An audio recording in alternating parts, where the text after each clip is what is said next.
जी, आम इंतखाबात 2024 पर धांधली की शिकायत मुख्तलिफ हलकों में आ रही हैं और मुख्तलिफ हलकों के नताइज इस्लामाबाद हाई कोर्ट में चैलेंज किए जा रहे हैं। आज मैक्सिमम हलकों पे इस्लामाबाद हाई कोर्ट ने दलाइल सुनने के बाद फैसला महफूज कर लिया है। इसमें जो इस्लामाबाद हाई कोर्ट ने NA 11 सवात में इंजीनियर अमीर मकाम का जो ये हल्के का कामयाबी का नोटिफिकेशन के खिलाफ आज़ाद उम्मीदवार की दरख्वास्त पर फैसला महफूज कर लिया है। इससे पहले इस्लामाबाद के तीनों हल्के NA 46, NA 47 और NA 48 की तमाम जो उम्मीदवार हैं उनकी तरफ से चैलेंज किया गया था। उसके ऊपर दलाइल सुनने के बाद फैसला महफूज किया गया था। वो फैसला भी अभी कुछ देर में सुना दिया जाएगा।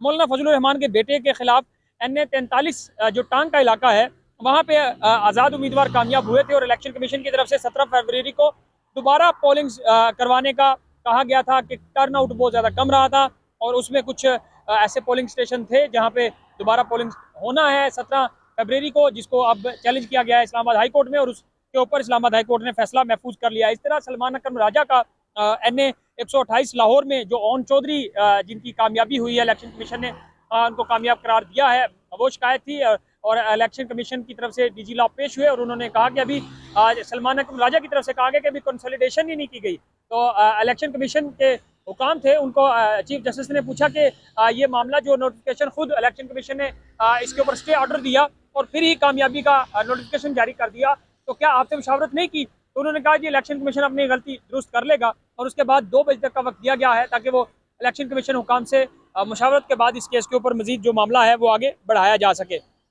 इस तरह आज इस्लामाबाद हाई कोर्ट में बहावल नगर के जो शौकत बसरा हैं और इसके अलावा मुख्तलिफ जो रहनुमा है वो यहाँ पे आ रहे हैं। अपनी दरख्वास्तें जो हाई कोर्ट से मुस्तरद हो रही हैं, जैसे मुल्तान से भी मुल्तान के जो अदालतें थी वहाँ से काफ़ी ज़्यादा हल्कों के जो दरख्वास्तें मुस्तरद कर दी गई और इलेक्शन कमीशन से रजू करने का कहा गया। इस तरह लाहौर हाई कोर्ट ने भी मैक्सिमम जो दरख्वास्तें थी वो मुस्तरद कर दी थी। उसके बाद अब इस्लामाबाद हाई कोर्ट से रजू किया जा रहा है और इलेक्शन कमीशन से रजू किया जा रहा है।